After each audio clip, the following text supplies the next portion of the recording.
Buenos días, mi nombre es Tatiana Cardoso. A mí me correspondió definición de aprendizaje. Se denomina aprendizaje al proceso de adquisición de conocimientos, habilidades, valores y actitudes, posibilitado mediante el estudio, la enseñanza o la experiencia. Dicho proceso puede ser entendido a partir de la diversa postura, lo que implica que existen diferentes teorías vinculadas al hecho de aprender. La psicología conductista, por ejemplo, describe el aprendizaje de acuerdo a los cambios que pueden observarse en la conducta de un sujeto. ¿Qué es el aprendizaje? Es un cambio del comportamiento que es producido por la práctica u otras formas de experiencia. ¿Cómo sabemos que una persona ha aprendido? Sabe cosas que desconocía, hace cosas nuevas, tiene actitudes distintas. ¿Cuáles son los cambios que tienen las personas cuando aprenden?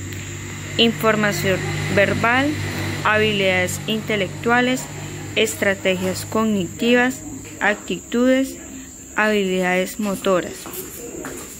¿Cómo aprendemos desde un punto de vista fisiológico? Pues acá nos explican que nosotros también podemos aprender también mediante los 5 sentidos, pues que es el gusto, el tacto, la vista, el olfato y el oído. Muchas gracias, espero que hayan tenido un breve concepto del aprendizaje.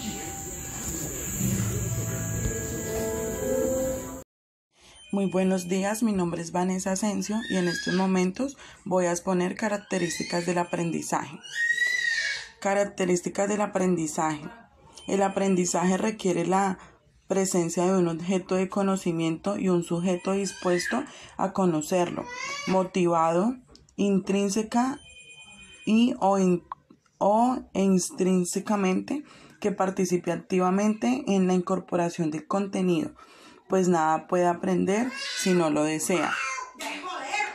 Requiere de esfuerzo mental para acercarse al objeto al conocer, observarlo, analizarlo, sintetizarlo, comprenderlo y de condiciones óptimas del entorno, que no exista un alto nivel de ruido o factores distraídos.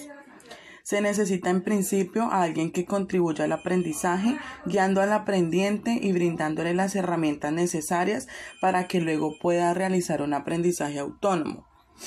El nuevo conocimiento será mejor aprendido si se respetan los estilos cognitivos de quien aprende su inteligencia predominante dentro de las inteligencias, dentro de las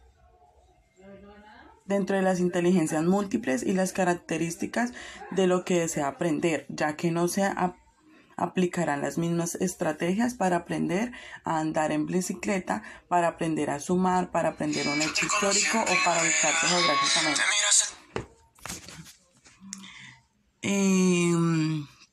Este objeto conocido y aprendido debe ser integrado con otros conocimientos previos para que se logre un aprendizaje significativo. Otra característica es el que aprende debe ser capaz de juzgar cuando aprendió o no aprendió. Metacognición le llamamos, para saber si debe seguir en la construcción del conocimiento o ya se ha arraigado en forma suficiente. Características de aprendizaje. Como producto, se observa un cambio en la conducta, es producto de la práctica, es más o menos permanente o estable el cambio de conducta.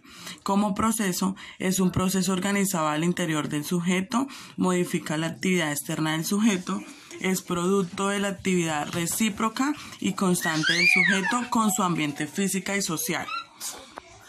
Muchas gracias.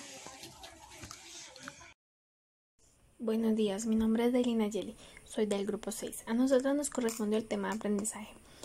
Les hablaré sobre las teorías del aprendizaje.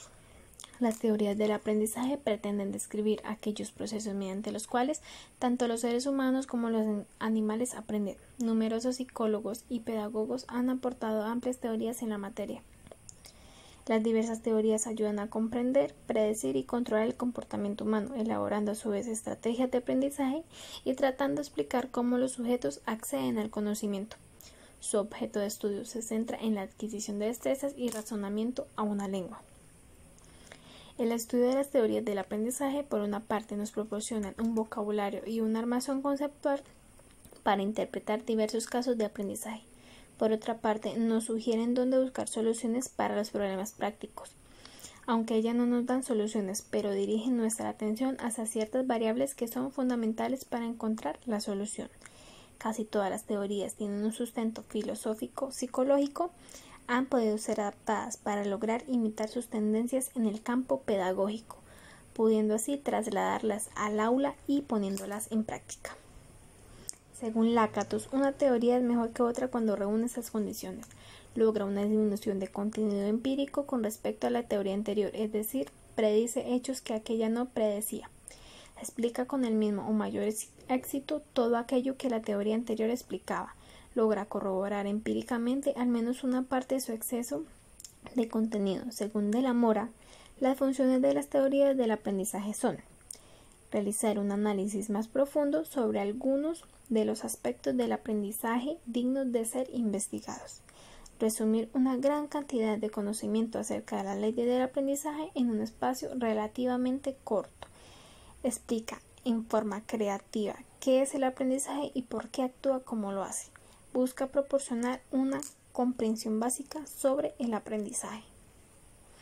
Lakatos piensa que una nueva teoría se impondrá sobre otra vigente, cuando además de explicar todos los hechos relevantes que ésta explicaba, se enfrente con éxito a algunas de las anomalías de las que la teoría anterior no podrá darse cuenta.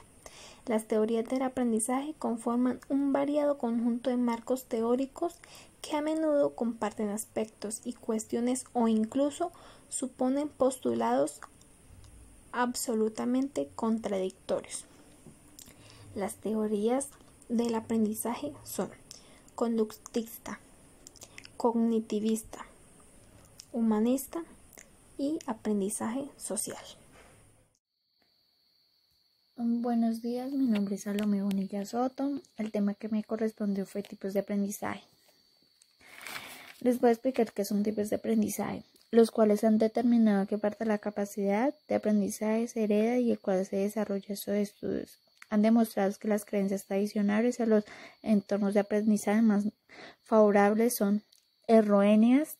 Estas creencias sostienen afirmaciones como que los estudiantes aprenden mejor a mañana que a comer, dificultad el aprendizaje. Ahora les voy a explicar un poco de qué tipos de aprendizaje. Puede ser cooperativo, receptivo, colaborativo, inversivo, memorístico, explícito, social. Va a dar un ejemplo de esos tipos de aprendizaje. El asociativo puede ser un objeto que aprende por la asociación entre los estimulados o ideas, o un tipo de aprendizaje que se relaciona con esa sensibilidad. O también puede ser implícito, es no intencional y se obtiene como resultado la ejecución de ciertas conductas automáticas para hablar o como moverse a caminar. También podemos, que son estrategias que pues la gente puede utilizar hora de nuevos conocimientos, individuos, tienda de desarrollo, preferencias globales que también dan buenos resultados. Son tendencias que constituyen el estilo de aprendizaje individual. Hola, buenos días. Mi nombre es Ángela María Vázquez Ospina y vengo a exponer sobre la clasificación del aprendizaje. Y soy parte del grupo 6. Bueno, es posible establecer varias clasificaciones del aprendizaje dependiendo de las diversas perspectivas desde las cuales se realiza este fenómeno. 1. Por naturaleza del sujeto que aprende. Desde la perspectiva de la naturaleza del sujeto que aprende, hay acuerdos en considerar que existen en el aprendizaje animal y el aprendizaje humano. El aprendizaje animal se considera que son formas que principalmente ocurren en ellos con más frecuencia que en el hombre.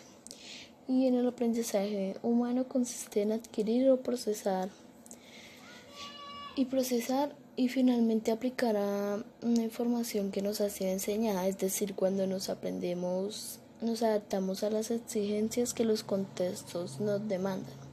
El aprendizaje requiere un cambio relativamente estable de la conducta del individuo. 2. Por el nivel de compromiso del sujeto en el aprendizaje. Desde la perspectiva del rol o del nivel de compromiso que el sujeto tiene en el aprendizaje podría considerarse a aprendizajes digeridos, que en este tipo de aprendizaje el estudiante le es ofrecido el contenido que debe aprender en forma altamente organizada y ya en su forma final. El éxito del aprendizaje dependerá de cómo el instructor ha organizado los materiales y contenidos del aprendizaje. B. Aprendizajes por descubrimiento. En este tipo de aprendizaje podríamos incluir situaciones de aprendizaje autogeneradas por el sujeto, como cuando se aprende mecánica o música por iniciativa personal, sin contar con la guía del instructor. 3. Por los aspectos de la conducta afectados por el aprendizaje. El criterio que se tomará para este aspecto es clasificar el aprendizaje de la siguiente manera. El aprendizaje afectivo y emocional corresponde a la adquisición y modificación de emociones, la cual aprendemos a sentir placer y displacer al realizar ciertas actividades y tener confianza o desconfianza de ciertos animales o fenómenos naturales. El aprendizaje motor. La adquisición y la modificación de habilidades o destrezas motoras, escribir a máquina, al tacto, jugar al fútbol, bailar, practicar gimnasia, correr, tocar el piano, son ejemplos de esas habilidades a destrezas. C. Aprendizaje cognoscitivo. Sería el proceso por el cual se modifican pautas en el procesamiento de la información. D. Aprendizaje social. El aprendizaje por imitación social, porque en esencia requiere la interacción de dos o más sujetos. Interacción en la que el proceso adquisitivo necesita la intervención de un modelo y de un imitador. Además, la imitación en los humanos exige tener en cuenta la función reguladora del lenguaje, la cual es consustancial a la sociabilidad humana. Si un sujeto o modelo ejecuta un acto y al mismo tiempo refuerza que lo observa, el acto de modelo se convierte en un refuerzo secundario para el observador. Por ello, precisamente, se tiende a repetir. Muchas gracias por su atención. Esto es todo por mi exposición. La psicopatología es un área de la salud dedicada a estudiar los trastornos o síntomas psicológicos con origen biológico, bien sea las alteraciones anatómicas o bioquímicas. También se usa el término psicopatología para referirse a un síntoma de origen psicológico. ¿Qué quiere decir esto? Que la psicopatología se encarga de estudiar lo que es totalmente los síntomas y trastornos del ser humano. La psicopatología también tiene ciertos problemas y de allí pues sale lo que son los tipos de problemas sobre aprendizaje con la patología. Entonces, pues primero sería dislexia, que se define como una dificultad para leer. ¿Qué quiere decir? Que hay niños que en el jardín, en el colegio, cuando están en primaria, confunden la letra B con la D, o a veces el número el número 6 con el número 9. Confunden ciertas palabras. El otro problema se llama disgrafía. ¿Qué quiere decir esto? Se define como dificultad para escribir. Esto va como de la mano con la dislexia, porque si ellos confunden ciertas palabras, pues va a tener un muy mal, o sea, van a tener muchas palabras ilegibles o mal escritas. Entonces, pues así mismo pues va a ver la mala palabra, cómo la escribió, porque digamos, voy a escribir burro. Entonces, como confundo la B con la D, entonces voy a escribir durro. Entonces, pues obviamente va a quedar mal escrita y va a ser algo, o sea, como una torpeza motora. La discalculía se define como dificultad para hacer cálculos matemáticos. Digamos, hay niños que los ponemos a sumar 2 más 3 y hay niños que así se les diga, bueno, cuente con palitos, con manzanas y esto. Hay niños que no se les dificulta, entonces no pueden. También está la discapacidad de la memoria y el procesamiento auditivo. Es la discapacidad de la memoria y el procesamiento auditivo. Incluye dificultad para comprender y recordar palabras o sonidos. Digamos, hay niños que usted les lee algún cuento, alguna historia o algo y les pregunta acabando de leer el cuento y hay niños, no me acuerdo. Pero ¿cómo no se va a acordar si le acabo de leer? No, pero no me acuerdo. O sea que cualquier sonido, cualquier palabra, cualquier cosa que ellos escuchan de una vez se distraen y no ponen cuidado a lo que realmente se les está diciendo. También está trastorno del espectro autista, trastorno generalizado del desarrollo. Es un trastorno con una variedad de síntomas que van de leves a graves. Las etiquetas como autoestima clásico, síndrome de Asper o trastorno generalizado del desarrollo no especificados de ninguna otra manera son confusas porque los jóvenes con esta afección tienen muchas características en común, como capacidades sociales, impercibilidad, no solo a imágenes, sino también a sonidos, dificultades para adaptarse a los cambios o otros intereses idiosincrásicos. La diferencia entre un niño o otro es frecuente en una cuestión de grado. Como resultado, todos estos diagnósticos son partes de un trastorno espectro autista. Bueno, pues muchas gracias, espero que les guste. Chao.